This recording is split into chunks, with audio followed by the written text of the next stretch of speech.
como última actividad de nuestra mañana, recibimos a la doctora Lucía Bracamonte y a la licenciada Pamela Larpón del Archivo Histórico Salesiano Argentina Sur, que nos presentarán Crónica, revista de archivos, fuentes y documentación histórica de los salesianos en Argentina. Bueno, buenos días. Si no se escucha bien, me avisan, porque por ahí empiezo a mover la mano. Yo soy del área de historia, soy investigadora del CONICET y tengo lugar de trabajo en el Departamento de Humanidades de esta universidad y soy jefa de redacción de esta revista que venimos a presentar hoy, que es un proyecto que nació en el año 2020. Agradecemos muchísimo el espacio que nos dan para compartir el trabajo que venimos haciendo desde entonces. Esta revista nació, se desarrolló y está intentando consolidarse en contextos de emergencia, que es el tema que nuclea todas estas jornadas, porque, bueno, el proyecto se inició en la pandemia. El primer número vio la luz en el año 2022. En el año 2023, a punto de editar el segundo número, tuvimos en Bahía Blanca ese temporal de viento con daños materiales graves, pérdida de vidas, que dañó los servidores de la Universidad Salesiana, que es una de las entidades editoras. Y bueno, y hace un año, la contingencia de la inundación, que no afectó al archivo, pero sí el trabajo editorial, porque 2 de las entidades editoras son de Bahía Blanca y 4 roles en el equipo editorial están ocupados por gente de Bahía Blanca. Crónica es una revista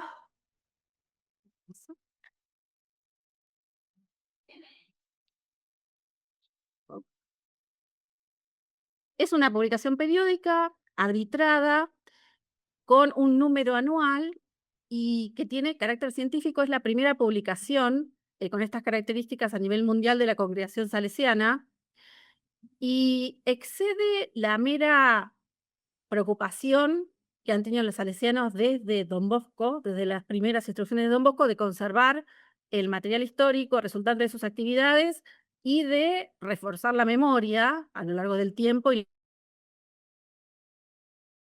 de poner a disposición de los investigadores, fundamentalmente en historia, de los archivistas y de otros científicos sociales, el material que está resguardado en sus archivos. Particularmente en estos 3 archivos, bueno, y hay 2, porque el primero de ellos tiene 2 sedes. El Archivo Histórico Salesiano de Argentina Sur tiene una sede en Cava y una sede en Bahía Blanca, cuya directora es Pamela. Y la otra entidad editora, que también proporciona este material que se intenta dar a conocer a través de la revista, es el Archivo Histórico Salesiano de Argentina Norte, que tiene sede en Córdoba.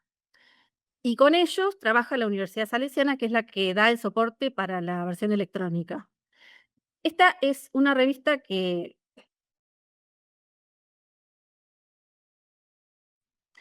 hasta el momento se han publicado 4 números. El primer número fue una especie de número presentación y después otros 3 números que ya siguen los estándares de las publicaciones científicas, con los cuales esperamos poder incluir en otros índices. En este momento hemos empezado a visibilizarla en Latin Rev, en Latindex Directorio y en el, vamos a ver, sí, en el índice de revistas en consolidación Amelica. Lo que voy a comentar sobre las características de la revista es consabido, no por todos, porque aspira a ser una publicación científica,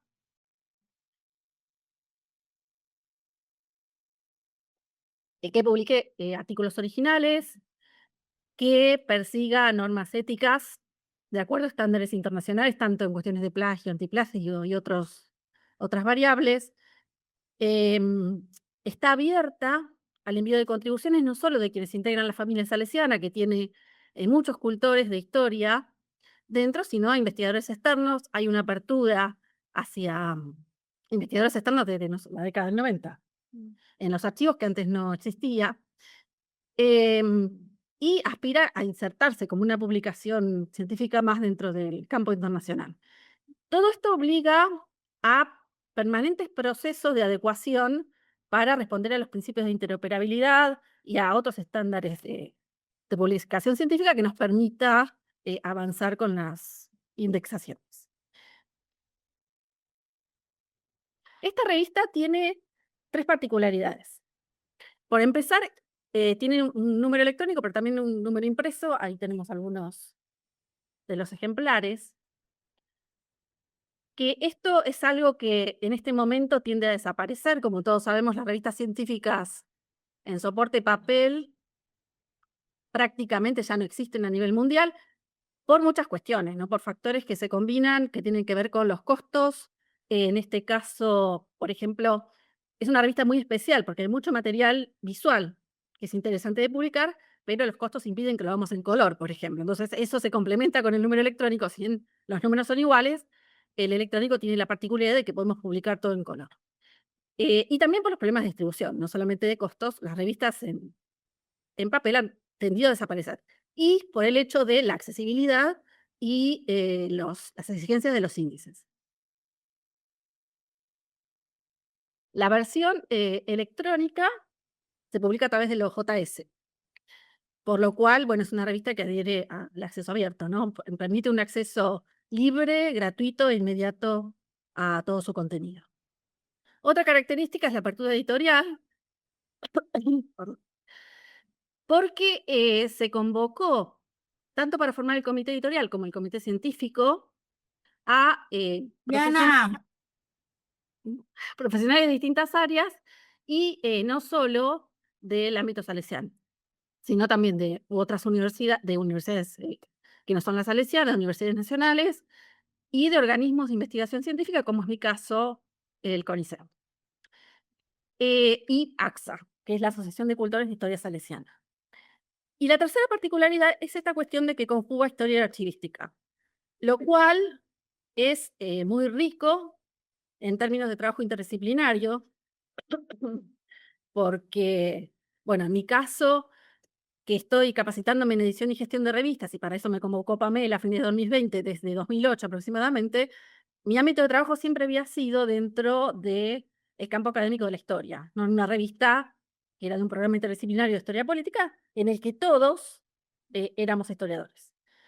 Esto tiene una complejidad importante, que es realizar verdaderamente un trabajo interdisciplinario con los archivistas, y en mi caso es un gran espacio de formación, ¿no? Porque, bueno, he descubierto que en la formación de los historiadores tenemos un gran déficit, y no en cuanto al trabajo con los documentos, estaba hablando sin el micrófono, no en cuanto al trabajo con documentos, procesamiento de datos, ¿no? Utilización de documentos para nuestras investigaciones, pero sí tenemos muchas deficiencias en lo que se refiere a nuestro rol como usuarios, ¿no? De bibliotecas y archivos, y un gran desconocimiento de lo que son las tareas de bibliotecarios archivistas, ¿no? Entonces, esto se traslada al trabajo en el equipo editorial, que tiene, como les decía, una gran riqueza en cuanto a trabajo interdisciplinario, pero también obstáculos a los cuales después se va a referir Pamela.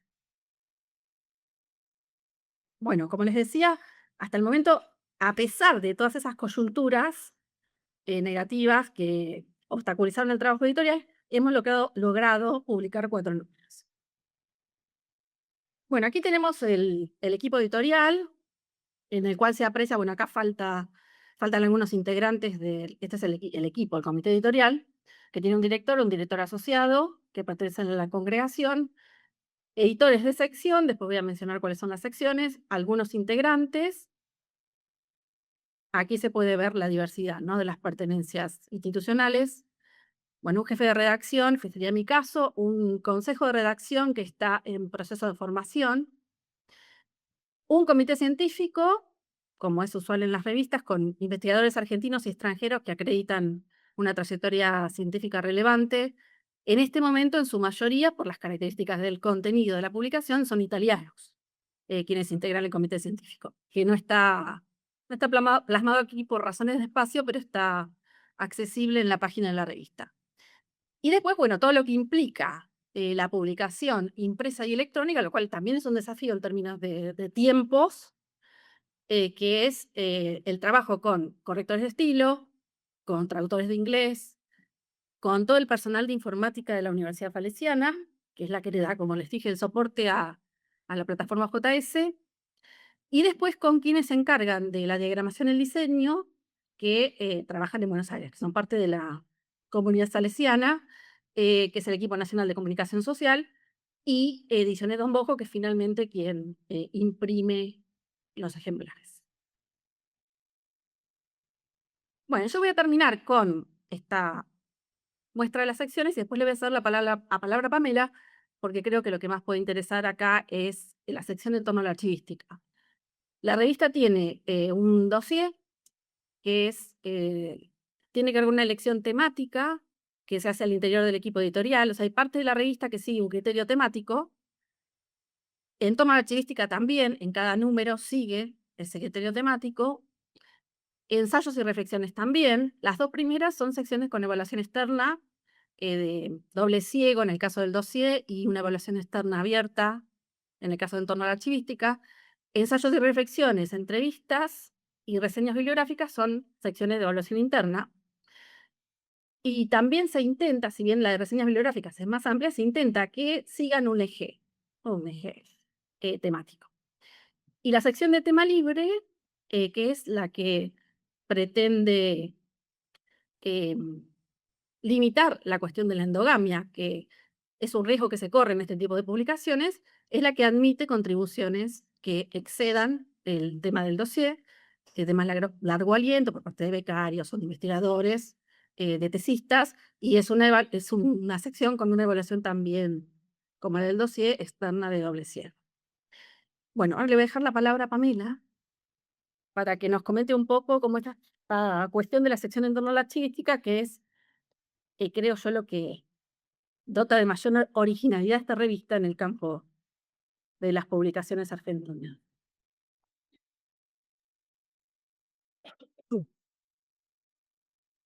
Bien. Bueno, esta sección en torno a la archivística acompaña temáticamente al resto de la revista. En la sección hacemos descripciones de archivos según las normas internacionales para describir archivos, de fondos según la ISABG, de registros de autoridad según la ISAR. ¿Cómo es esto? Vamos a transmitir para que pasamos de Zoom. ¿No? Sí. Tenemos que cambiar de PowerPoint. Ah, Ahora sí. No. ¿Vos lo tenés conectado? let's.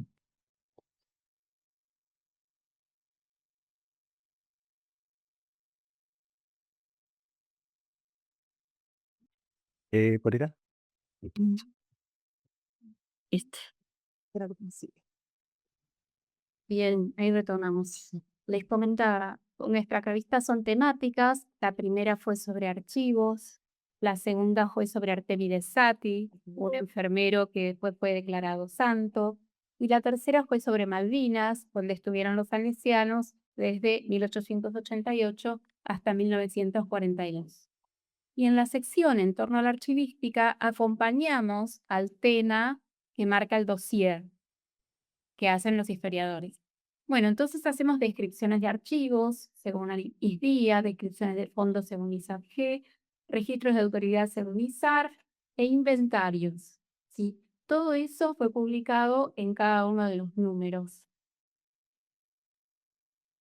Bien, esas son, en el número 1, nosotros publicamos esta descripción del archivo de la sede de Bahía Blanca. En el número 2, publicamos todo lo que teníamos de documentación sobre Sati en los 3 archivos que forman parte del comité editorial. En el número 3, que es sobre Malvinas, publicamos la prefectura o la jurisdicción que gobernaba la visión de Malvinas. Ahí encontramos que tienen distintos nombres y que la tenemos ubicada en distintos sistemas de clasificación. Para algunos es una sección y para otros es un fondo. Entonces, reveló ciertos acuerdos que aún no logramos entre los distintos archivos. En el número 4 ya habíamos logrado pasar al entorno digital a través del Atom, que es Access to Memory, el software que ha diseñado el Consejo Internacional de Archivos para descripciones archivísticas normalizadas.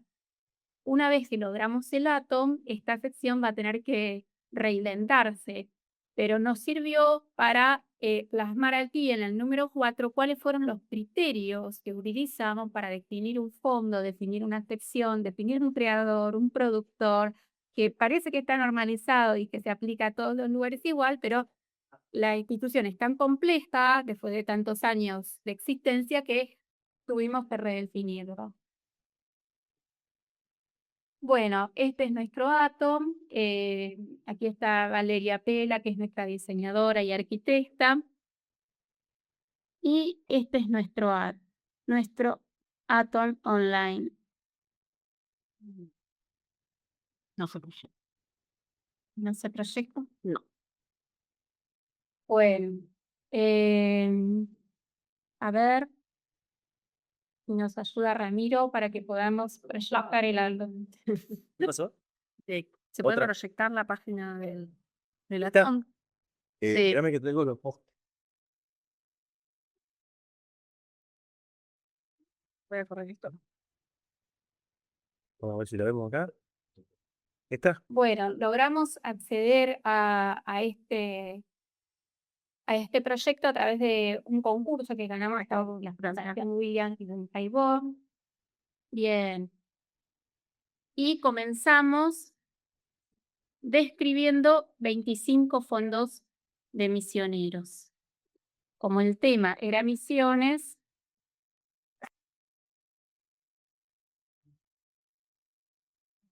bien.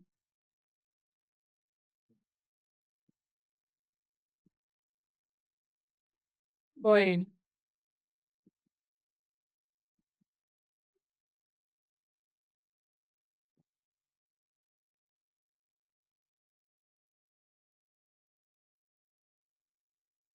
Acá cuando vemos el archivo podemos ver las descripciones archivísticas, los registros de autoridad, los creadores. Estos son todos las descripciones archivísticas que tenemos. Vamos por 25 descripciones archivísticas con, ya les digo, los fondos de los primeros misioneros que llegaron a la Patagonia. La verdad es que resultó muy ordenador porque, bueno, ustedes hablaron mucho de preservación digital, nos sirvió para ordenar aquí todo el material digitalizado. Por ejemplo, vamos a ver el Fondo Ceferino Namuncurá, que es un santo popular muy conocido.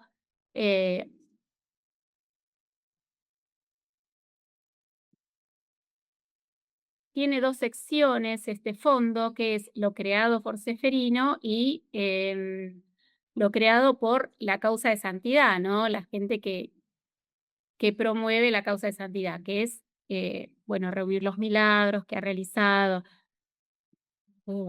Sí. Aquí. Bueno, aquí está nuestro carrusel de fotos. Aquí vemos que el fondo Ceferino tiene 5 metros, pero cuando vamos a ver qué es lo creado por Ceferino, que bueno, este es nuestro cuadro de clasificación, vemos que lo auténtico producido por Ceferino son 0,12 metros, es una cajita, y todo el resto es su causa de santidad. Esto le da una idea muy clara al investigador de qué es lo que se va a encontrar cuando pide investigar. También hay descripciones de fondos que sirven como etiquetas para que se encuentre la documentación. ¿Sí? Nos ha pasado, bueno, yo quiero acceder a la devoción a María Auxiliadora y no hay una cajita que trate de la devoción a María Auxiliadora, sino que hay crónicas, hay actas, hay cuadernos. Entonces, estas descripciones que hacemos los archivistas sirven como tags. También están los inventarios de cada una de las personas y nos ha servido también para ordenar nuestra documentación y para responder a los investigadores. ¿Sí? Solía suceder que los investigadores decían haber hallado un documento y en realidad era que venían al archivo, consultaban y sí, estaba guardado desde hace 100 años. Pero todos nosotros lo teníamos catalogado, lo habíamos resguardado, le habíamos hecho conservación preventiva y el historiador era el que encontraba el hallazgo del documento, lo publicaba y después lo teníamos que citar para acceder a ese documento. Bueno, en estos casos nosotros invertimos los roles y cada vez que un investigador nos solicita cierta documentación, nosotros le pedimos un tiempo, cosa que es muy difícil de aceptar para los investigadores, y lo subimos al Atom. ¿Sí? Entonces la primera publicación es la nuestra. ¿Sí? Nosotros publicamos las fuentes digitalizadas y descriptas, y luego el investigador hace su investigación, le da el contexto y la explica. Bien. ¿Qué pasa? Esto fue toda nuestra presentación sobre la revista Crónica, que sigue funcionando. Ya tenemos planeados los próximos números que tienen que ver con las infancias y después con el peronismo, y después vendrá las mujeres. Son muchos temas que están dentro del archivo salesiano que han registrado hasta el pueblo indígena por primera vez. ¿Sí? Los buscadores de oro, el Estado Nacional venía a liberar el territorio para instalar el modelo de los portadores, y venían los salesianos a poner hospitales, a poner escuelas, a recabar historias, venían como etnógrafos. Entonces, tenemos unas miradas muy diferentes a las oficiales, y nuestros registros son muy diferentes de los oficiales, por eso los resguardamos con Una última palabrita de la perspectiva de los historiadores. La revista contribuye a estos procesos de apertura de los salesianos, que tienen un material. Yo soy externa a la comunidad salesiana, empecé mis investigaciones en la década del 90 y no pude acceder al material al que tengo acceso ahora. Entonces la revista acompaña ese proceso de, si se quiere, democratización del material que tienen estos archivos, que permite estudiar infinidad de temas, por esta preocupación que yo les mencionaba de la congregación, de guardar cada detalle escrito de toda su labor desde que llegaron a la Argentina en adelante.